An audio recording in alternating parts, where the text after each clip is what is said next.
और मध्य प्रदेश में पिछले दिनों बारिश लगातार हुई है, जिसके जरिए नदी नाले उफान पर हैं। 22.70% अधिक जलाशय जो है वो लबालब हो चुके हैं। अब तक 18 बांधों के गेट खुल चुके हैं। 2 दिन बारिश के आसार फिलहाल नहीं है। फिलहाल मॉनसून की मेहरबानी है, लेकिन जो बीते दिनों बारिश लगातार हुई है उसके चलते नदी नाले उफान पर हैं, जलाशय भर चुके हैं। कई बांधों के गेट जो है वो खोल दिए गए हैं। एक एक नहीं, कम से कम 6-7 जो गेट हैं वो इस तरह के खोले गए हैं और हर बांध की यही हालात है। यानी कि अंदाजा लगाया जा सकता है कि किस स्तर तक का पानी जलाशयों में होगा। ये तस्वीरें भी कुछ आपको दिखा रहे हैं, चाहे वो आप भोपाल डैम की बात कर लीजिए, ओमकारेश्वर डैम की बात कर लीजिए। लगातार चाहे नर्मदा नदी हो, यमुना नदी हो, सभी जगह जल स्तर जो है वो बढ़ गया है। खतरे के निशान के ऊपर नर्मदा नदी है और ऐसे में प्रशासन की तरफ से अलर्ट भी जारी किया गया है। और चलिए ज्यादा अपडेट्स के लिए दिव्या हमारे साथ लगातार बनी हुई है। दिव्या, मध्य प्रदेश में बीते दिनों जिस तरह से बारिश हुई है लगातार, उसकी वजह से नदी नाले उफान पर हैं। जो जलाशयों का जलस्तर है वो बढ़ चुका है, खतरे के निशान के ऊपर है कई जगह। तो ऐसे में प्रशासन की तरफ से अलर्ट भी जारी किया गया है। फिलहाल मौसम को लेकर क्या अपडेट है मध्य प्रदेश में?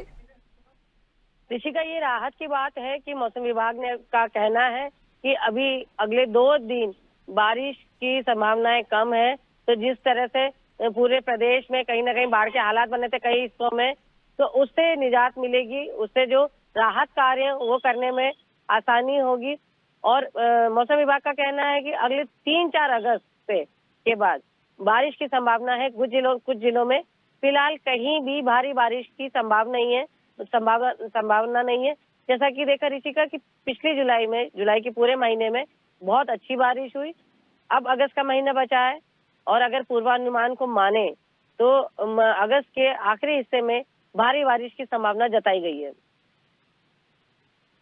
बिल्कुल दिव्या, देखिए जिस तरह से आपने बताया कि फिलहाल तो 2 दिन मध्य प्रदेश में बारिश से राहत है, लेकिन इसको लेकर जो पीछे तस्वीरें हमने देखी लगातार अपने दर्शकों को भी दिखाई कि किस तरह से हर जगह डैम के जो गेट है वो खोल दिए गए हैं। ऐसे में सावधानी तो बरती जा रही, प्रशासन की तरफ से अपील लगातार की जा रही है और राहत बचाव कार्य भी किए जा रहे हैं। अगर हम डूब क्षेत्रों की बात करें तो वहां पर किस तरह के इंतजाम मध्य प्रदेश में किए गए हैं, क्योंकि प्रशासन लगातार अलर्ट है, एसडीआरएफ की टीमें लगातार मौके पर मौजूद हैं।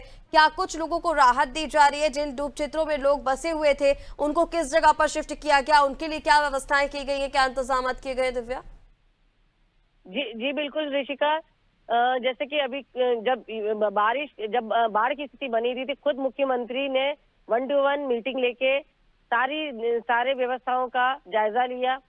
उन्होंने साफ निर्देश दिए कि जो बाढ़ प्रभावित है उनके रहने की, उनके पुनर्वास की, उनके खाने पीने की व्यवस्था की जाए। जो गंभीर घायल है उन्हें तत्काल उपचार मिले, उनको अस्पताल भेजा जाए।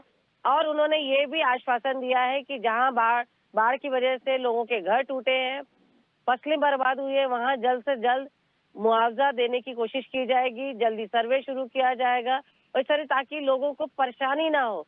उन्होंने पूरी जनता को आश्वासन दिया है कि लोग परेशान ना हो और सरकार उनके साथ खड़ी है।